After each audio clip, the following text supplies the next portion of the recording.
सभी को नमस्कार। कैसे हैं आप लोग? उम्मीद करता हूँ सभी लोग अच्छे ही होंगे और सुखी होंगे, संपन्न होंगे। रात में जब हम आप लोग को वीडियो सुबह में बना करके डाले थे, तो जो है हनुमान जी का जो है वर्णन हम कर रहे थे कि हनुमान जी कैसे अपनी सफलता और लोगों का पहचान कैसे किए और कैसे हमें रहना चाहिए। तो उसमें से हमने 3 तक आपको बताया था, चौथा बता रहा था। तो किसी कारणवश से हमारा वीडियो अधूरा रह गया था। तो आज हम प्रयास करेंगे कि वह पूरा हो जाए और थोड़ा जल्दबाजी में शॉर्टकट में ही हम आप लोग को बताएंगे। थोड़ा टाइमिंग की प्रॉब्लम है, तो उसी में हम कोशिश करेंगे कि आप लोग बेहतर ढंग से समझ पाएँ और जो है वीडियो को शुरुआत से लास्ट तक जरूर देखें और इस चीज़ को समझें। और अगर आप भगवान राम को मानते हैं और श्री हनुमान जी को मानते हैं तो वीडियो को लाइक ज़रूर करें, कमेंट में जय श्री राम ज़रूर लिखें और जो है साथ ही साथ जय हनुमान ज़रूर लिखें। इसी के साथ ही साथ अगर आप हमारे चैनल पर पहली बार आए हैं तो चैनल को सब्सक्राइब कर लें, बगल में घंटी होगी तो उसे क्लिक करके ऑल कर लें। तो चलिए वीडियो को शुरुआत करते हैं कि चौथा हनुमान जी से किसकी भेंट होती है। तो चौथा हनुमान जी से भेंट होती है लंकनी की।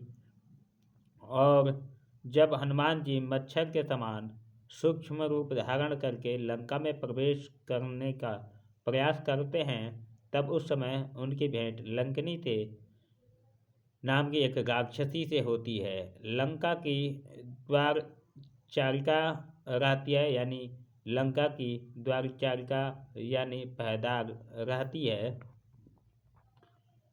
सूक्ष्म मुष्टिका दृष्टि वाली है। वह हनुमान जी को अति लघु रूप के अंधेरे में भी देख लेती है और कहती है कि तुम मेरा निरादर करके यह सूक्ष्म रूप मुझसे बच करके यहाँ से नहीं जा सकते। यानी वो इस तरह से जैसे कभी कभी ऐसा होता है कि जो बलवान व्यक्ति होता है ना, उसकी बुद्धि भी थोड़ी मोटी होती है। जैसा उसके अंदर ताकत मोटी होती है वैसे ही उसकी बुद्धि भी मोटी होती है। ठीक वैसे ही लंकनी का स्वभाव था और उसकी बुद्धि भी मोटी थी। उसको ये नहीं पता था कि हम किसके साथ पंगा ले रहे हैं। तो जो है वो हनुमान जी को इस प्रकार कटु वचन बोलती है और जो है उन्हें पाँव से मसलने के तरफ बढ़ती है, जो कि तुलसीदास जी भी एक चौपाई के द्वारा, रामचरितमानस में चौपाई के द्वारा वर्णन किया है कि मशक समान रूप कपि धरी लंकही चले वो सुमिर नरहरि। नाम लंकिनी एक निशिचरी सो कह चले सी मोहि नीदरी। लंकनी इससे जो है आगे हनुमान जी कहती है कि अरे मूर्ख, तूने मेरा भेद नहीं जाना। जितने चोर हैं ये सब मेरे आहार हैं। यानी हनुमान जी से वो कहती है कि अरे मूर्ख, तुमने मेरा भेद नहीं जाना। इस नगर में जितने भी चोर प्रवेश करते हैं वो सब मेरे आहार बनते हैं। जाने नहीं मरमु सठ मोरा, मोर आहार जहाँ लगी चोरा। मुष्टिका एक महाकपि हनि, रुधिर बमल भरनी ढर मणि। इतना सुनते ही हनुमान जी उस पर मुष्टिका का प्रहार करते हैं, जिसमें वह खून की उल्टी करती हुई पृथ्वी पर गिर पड़ती है। और हनुमान जी के मुष्टिका प्रहार से ही लंकनी को जो है समझ में आ जाता है कि यह मच्छर के समान रूप वाला पुरुष कोई साधारण व्यक्ति नहीं है। फिर वह अपने को संभालते हुए उठती है और डर के मारे हाथ जोड़ करके विनती करती है। यानी जब हनुमान जी उससे मुष्टिका से प्रहार करते हैं और जब उसको चोट लगती है तब उसको समझ में आता है कि उसने किससे पंगा ले लिया और कहाँ पंगा ले लिया, और जिससे पंगा लिया है वो उससे भी बलवान है और उससे भी महान है, तब वो हाथ जोड़ करके क्षमा याचना करती है, जिसके बारे में तुलसी जी कहते हैं कि पुनि संभार उठो सो लंका, जोरी पान कर विनय सशंका। इस प्रसंग में, इस आज के संदर्भ में समझें तो जो है लंकनी एक प्रतिभावन प्रहरी है और जो एक विशेष जिम्मेदारी के साथ जो है लंका के प्रवेश द्वार में पहरा करती है। हनुमान जी पहले ही संबोधन में उस शब्द का प्रयोग करते हैं। उसके इस संबोधन में हनुमान जी भली भांति जान जाते हैं कि लंकनी में संस्कार एवं जो है व्यक्ति को पहचानने की कहीं समझ नहीं है। यानी हनुमान जी उसके भेद को जान जाते हैं और समझ जाते हैं कि यह नीच प्रवृत्ति की है, इसके अंदर व्यक्ति का संबोधन और आचरण करने का स्वभाव नहीं है, यानी यह हमारी अनादर ही करेगी। यहाँ लंकनी बातों में एक बड़ा विरोधाभास भी है और वह जो है कहती है कि जो चोर है वह मेरा आहार है। वस्तुतः चोर तो रावण है, जो कि सीता जी को चुरा करके लंका ले आया है। यह बात लंकिनी भी जानती है, मगर वह असली चोर रावण का अपना आहार बनाने की जगह चोर को पकड़ने की चेष्टा रखने वाले हनुमान जी को अपना आहार बनाने का प्रयास करती है, जो कि वही उसे वहाँ भूल हो जाता है। अर्थात लंकिनी जो कह रही है और उसकी जो जिम्मेदारी है वह उसके विपरीत कार्य करते हुए प्राप्त शक्तियों का दुरुपयोग कर रही है। यानी जो उसके पास शक्तियाँ थी जो देवताओं से मिली थी, उसका जो है दुरुपयोग कर रही थी, सदुपयोग नहीं कर रही थी। इस बात को हनुमान जी भली भांति समझ जाते हैं और जान जाते हैं। फिर जो है हनुमान जी दृष्टि मुष्टिका से प्रहार कर उसे वहीं कर्तव्यों का ज्ञान कराते हैं। इसका परिणाम यह होता है कि जो लंकनी पहले हनुमान जी के आहार समझ रही थी, अब वही उनकी सहायता बन करके लंका में प्रवेश करने तथा सब कार्य संपन्न करने की प्रेरणा देती है और कहती है कि आप जाइए लंका में प्रवेश कीजिए, अब जो है लंका की रक्षा कोई नहीं कर सकता। प्रवेश नगर की सब काज, हृदय राख्यों कौशलपुर राजा। हनुमान जी जब लंका में प्रवेश करते हैं तो उसके बाद से उनकी भेंट विभीषण से होती है। इस प्रसंग में अंतिम क्रम में जो है हनुमान जी भेंट विभीषण से होती है। जब हनुमान जी सीता जी को खोज में लंका के भीतर विचरण कर रहे थे, तब उनको दृष्टि एक ऐसी घर पर पड़ती है जहाँ श्री राम के आयुध, धनुष, बाण के चिन्ह अंकित हैं। इसके साथ ही हनुमान जी उस घर में तुलसी का पौधे को समूह को देख करके प्रसन्न हो जाते हैं। यानी तुलसी जी का जौरा और भगवान श्री राम के धनुष बाण का निशान देख करके प्रसन्न हो जाते हैं और जो है खुश हो जाते हैं। राम युद्ध अंकित गृह शोभा, बरन न जाए, तब तुलसी का वृंद नई, देखी हर्ष कपिराए।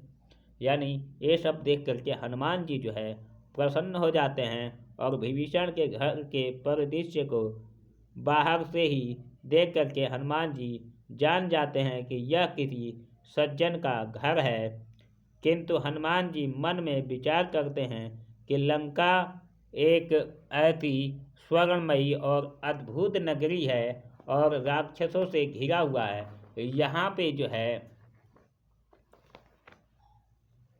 माया की नगरी है, यहाँ राक्षसों का ही वास है, इसलिए किसी पर सहज विश्वास करना ठीक नहीं है। हनुमान जी मन में यह विचार कर रहे थे, तभी उसी समय विभीषण जग जाते हैं। लंका निशीचर निखर निवासा, यहाँ कहाँ सज्जन कर वासा। मन महो तरक की कौ कपि लागा, ते ही समय विभीषण जागा। जब वो मन में विचार कर रहे होते हैं तभी विभीषण जी जो है जगते हैं और जो है जैसे ही विभीषण जी जागते हैं, हनुमान जी दूर से उनके क्रियाकलाप पे नजर रखते हैं। कुछ देर के बाद विभीषण मुख से श्री राम नाम सुनते ही हनुमान जी जान जाते हैं कि यह अवश्य ही सज्जन व्यक्ति है, और यह जानकर उनका जो है हृदय हर्ष से भर जाता है। और उसके बाद से फिर इसी के तरफ इशारा करते हैं तुलसीदास जी। राम राम तेहि सुमिरन कीन्हा, हृदय हर्ष कपि सज्जन चीन्हा। जब जो है विभीषण जी राम राम करते हुए जगते हैं, तब हनुमान जी का हृदय जो है हर्ष से भर जाता है, और लोगों को पहचानने का हनुमान जी का यह विशिष्ट तरीका है। विभीषण जी के घर में जो है मंगलमय प्रतीक चिन्हों को देखने के बाद भी हनुमान जी मन में संशय बना रहता है, किंतु जब वे विभीषण के मुख से श्री राम का नाम सुनते हैं तो उन्हें विश्वास हो जाता है कि विभीषण संत पुरुष हैं, क्योंकि हनुमान जी जानते हैं कि श्री राम का नाम माया से परे है और श्री राम का नाम सुमिरन करने वाला व्यक्ति राक्षस नहीं हो सकता है। हनुमान जी तय करते हैं कि मैं इस संत पुरुष से हठपूर्वक परिचय करूंगा, क्योंकि उन्हें पता था कि साधु से मिलने से लाभ हो न हो, हानि कभी नहीं हो सकती है। यही सोच करके और समझ करके हनुमान जी जो है विभीषण जी से मिलने का प्रयास करते हैं, और जो है तभी तुलसीदास जी कहते हैं, एहि सन हठी करहूँ पहचान, साधु ते होई न कारज हान। और इस तरह हनुमान जी विभीषण के विचार पूर्वक पहचान करके मित्रता करते हैं, और इस भेंट की भी अपनी एक विशेषता है। इसमें पहले हनुमान जी की मैनाक, सुरसा, राक्षसी एवं लंकनी से भेंट हुई थी, मगर वे सब के सब स्वयं आगे आकर के हनुमान जी से मिले थे। इसके लिए विपरीत विभीषण से मिलने के क्रम में हनुमान जी स्वयं आगे बढ़ कर के उनसे मिलते हैं, यानी स्वयं हनुमान जी जा कर के विभीषण जी से मिलते हैं। बाकियों का तो स्वयं वो जो है हनुमान जी से मिलते हैं सब, लेकिन विभीषण जी से स्वयं हनुमान जी जा कर के मिलते हैं और फिर मित्रता करते हैं। और यही मित्र आगे चल करके न केवल सीता जी की खोज में हनुमान जी का मदद करते हैं, बल्कि श्री राम द्वारा रावण वध करने में भी सहायक होते हैं। सभी को पता है कि जब रावण और भगवान श्री राम का युद्ध हुआ था, तो विभीषण जी उसमें जो है काफ़ी सहयोग किए थे, और जो है उनकी मदद से ही भगवान श्री राम लंका पे विजय पाए थे। हम सब भी अपने परिवार, समाज और कार्यालय, व्यवसाय एवं कार्य क्षेत्र में ऐसे ही 5 प्रकार के लोगों से मिलते हैं और इसमें से पहले प्रकार के लोग मैनाक जैसे होते हैं जो हमारे हितैषी एवं शुभ चिंतक बन करके हमारे समक्ष कुछ सुविधा मुहैया करा करके या कई प्रकार के प्रलोभन दे करके हमें बड़े लक्ष्य प्रति समर्पित होने से अनजाने को रुकावट बनते हैं। ठीक इसी प्रकार दूसरे प्रकार से लोग सुरसा के समान होते हैं जो साधन संपन्न एवं संस्कार तो होते हैं मगर अपने स्वभाव एवं अहंकारिक कारण या तो हमारी परीक्षा लेते हैं या हमको नुकसान पहुंचाने की चेष्टा करते हैं। तीसरी समझने वाली बात है, तीसरे से जब हनुमान जी मिलते हैं तो उससे हमें आज के दौर में क्या समझना चाहिए, तो इसको भी समझ लेते हैं, जान लेते हैं। तीसरे प्रकार के लोग समुद्र की निशिचरी जैसे होते हैं जिसके नाम परिचय एवं उद्देश्य ज्ञान हमें नहीं रहता है मगर वे हमारी छाया अर्थात यश वैभव और प्रसिद्धि इत्यादि को देख करके हमें ग्रसने की योजना बनाते रहते हैं, यानी हमें हानि पहुंचाने की योजना बनाते रहते हैं। हमें इसे स्वयं के भीतर उपस्थित मनोविकार भी मान सकते हैं, यानी हम हमारे अंदर जो मनोविकार है उसको भी हम मान सकते हैं कि हमारे मनोविकार में भी वैसे प्रवृत्ति आ सकती है, वैसी चीज़ें आ सकती है। चौथे प्रकार के लोग लंकिनी के जैसे होते हैं जो समाज में किसी विशेष जिम्मेदारी को की तरह होते हैं मगर वे समाज में प्राप्त शक्ति एवं संसाधन का दुरुपयोग कर हमें नुकसान पहुंचाना चाहते हैं। उनकी आंखें इतनी पैनी होती है कि वे हमारी छोटी से छोटी गतिविधियों पर भी पहचान लेते हैं और हमको आगे पहुंचने से रोकने का प्रयास करते हैं। जब भी हम आगे बढ़ते हैं तो उसे हमें रोकने का प्रयास करते हैं। ऐसे भी लोग होते हैं, आपके रिश्तेदार हो सकते हैं, आपके परिवार में लोग हो सकते हैं या आपके मित्र हो सकते हैं, तो कहीं भी इस तरह के लोग हो सकते हैं, बस आपको पहचानने की ज़रूरत है। पांचवें की बात करें तो पांचवें एवं अंतिम प्रकार के लोग विभीषण के जैसे होते हैं जो समाज में धर्म न्याय सत्कर्म तथा पुरुषार्थ के पक्षधर होने के कारण समाज में उपेक्षित होते हैं। हम अपने कार्य क्षेत्र में बल और बुद्धि का समुचित प्रयोग करते हुए इन 5 प्रकार के लोगों का यथाशीघ्र पहचान तथा सबसे यथायोग्य व्यवहार करने को कला हनुमान जी के चरित्र से सीखना और अपना मार्ग प्रशस्त कर सकते हैं, या हमें करना चाहिए, सीखना चाहिए इस चीज़ के बारे में। और हनुमान जी के इस मार्गदर्शन के द्वारा हमें भी इस बात को समझना चाहिए और उनसे सीख करके अपने जीवन में उसका लाभ उठाना चाहिए। हमारे धर्म शास्त्रों में ऐसे ऐसे चीज़ें वर्णित है कि अगर हम उसका अध्ययन करते हैं और थोड़े थोड़े से भी चीज़ें अपने जीवन में ले करके आते हैं और उसका उपयोग करते हैं तो हमारी जीवनी इतनी अच्छी व्यतीत होगी और हमारा जीवन इतने अच्छे से व्यतीत होगा कि हम समय के साथ लोगों की पहचान और उसी क्रम में अपना कार्य आरंभ करें तो जो है हमें किसी तरह से क्षति या हानि या जो है किसी भी तरह का मुसीबतों का सामना नहीं करना पड़ेगा। लेकिन जो है आज के भाग दौड़ जिंदगी में लोग इस चीज़ों के तरफ ध्यान नहीं देते हैं, या तो वो सुनना नहीं चाहते और समझना नहीं चाहते हैं और जो सुनाता है उसी को बेवकूफ़ समझ बैठते हैं जिसके वजह से वो अपना ही नुकसान कर बैठते हैं। तो इस चीज़ को जो है अपना समझ करके और इस चीज़ को सीखने की ज़रूरत है। और आज के समाज में आज के डेट में नवयुवकों के लिए यह जो है कथा काफ़ी मार्गदर्शक प्रसिद्ध हो सकती है और सिद्ध हो सकती है उनके लिए, और आगे उनके भविष्य के लिए काफ़ी अच्छा साबित हो सकती है।